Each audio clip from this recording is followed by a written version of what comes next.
Hey friends, we are back on December 3rd for day 3 of our Advent study from Unwrapping the Greatest Gift by Ann Voskamp. So I hope you've been following along and joining me.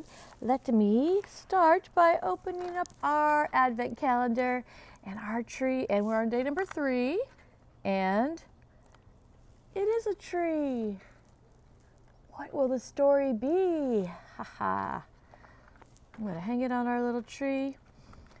Put this aside so that I could bring up the story. I'm going to show you what was on that ornament because this artwork is so beautiful. Now you see the tree, but what else do you see in there?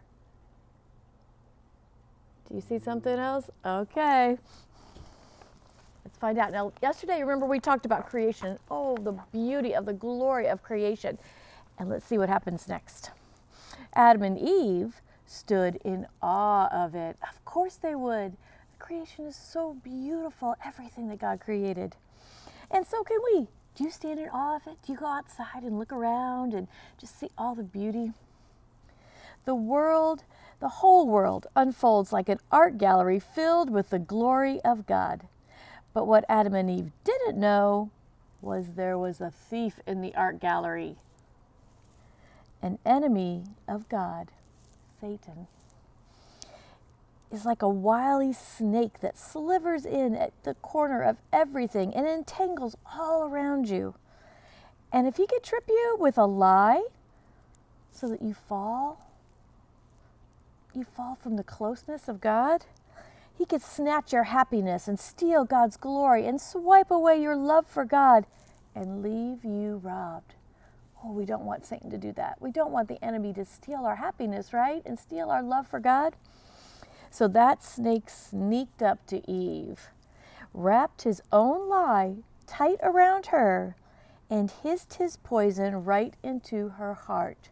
Now remember, it was words, so through her ears, right to her heart. Listen to what he said. God doesn't really love you. God doesn't really give you good enough things. God doesn't really give you the gift of love all the time. Ooh, is that true? No. Those were big lies. But Eve fell for it. She ate the fruit from the one tree God had forbidden, only because he loved her, because he didn't want her to die. But Eve swallowed the fruit's juice and the snake's lie, and death began to flow through her veins. This is the painful loneliness that we call the fall. So God had said, don't eat from this one tree. And he was trying to protect Adam and Eve, right? But that wily snake came in and whispered a lie to her. And it went right to her heart. And she did exactly what God told her not to do.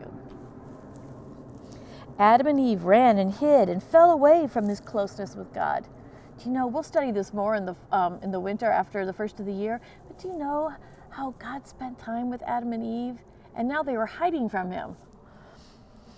When you trip, you could fall and end up a mess, and you have to go hide. When you trip, you can fall off the path and end up lost in long grass. Adam and Eve hid, and they were lost. When we've fallen and we're lost, God comes with one question. Not the question, why did you do that? Not the question, what did you do wrong? The very first God question of the Old Testament, of the whole Bible, is a love question, howling out to God's heart. Where are you? He wants to know where you are. He wants to hear from you. He wants to talk to you. God's love never stops looking for you, trying to find you and gently draw you back close to him. Because of his unconditional, unbeatable, unfailing, unwrappable love, your God refuses to give up on you. Wow, am I grateful for that. Your God looks for you when you're lost. Your God calls out to you when you're ashamed or broken or hurting, right? When we're having a hard time, we shouldn't hide away from God. We should go out looking for him and say, God, help me. Father, help me. And he's there for you. And he's like, right here. God doesn't run down the rebel. God doesn't strike down the sinner. God doesn't flog the failure.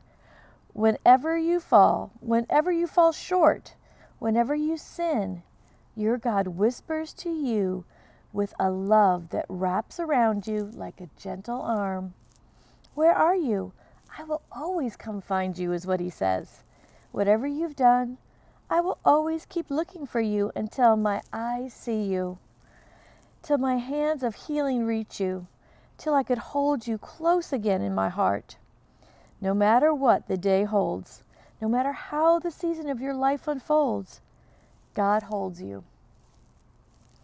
And what was the very first question of the New Testament of the Bible? The very first question asked in all of the New Testament of the Bible was of wise men asking everyone after Jesus' birth, where is he? Really, wise men and women never stop looking for God.